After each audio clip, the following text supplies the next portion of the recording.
রায় training centre, এখানে আপনার AC, fridge, washing machine, micro oven, কুলারের কাজ এখানে যত্ন সহকারে শেখানো হয়। 86702108 এই নম্বরে আপনারা যোগাযোগ করুন।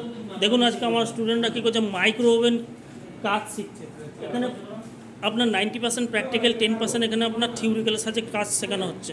কীভাবে part by part magnetron, heater, transformer, diode, capacitor A থেকে জেড এখানে শেখানো হচ্ছে। আসুন, যোগাযোগ করুন, ভর্তি চলছে। 8670210844 এই নম্বরে আপনারা যোগাযোগ করতে হবে। এটি কোথায়? এটি হচ্ছে বর্ধমান। বর্ধমানে কোথায়? বর্ধমানে বুধবুধ। আসবেন কীভাবে? বাসে এলে সোজা বুধবুধে নামবেন, এবং ট্রেনে যদি আসেন মানকোট স্টেশন থেকে সোজা বুধবুধের আসার জন্য টোটো পাওয়া যায়। ভবনদা ক্যাপাসিটার চেক করা শিখেছ? সম্রাট আর পরমেশ্বর, বাহ। আর থার্মোস্টেট দেখে নাও, থার্মোস্টেট। এবার মেশিনটাকে অন করো, মেশিনকে অন করে দেখো কীভাবে চলছে। আসুন, যোগাযোগ করুন। ধন্যবাদ।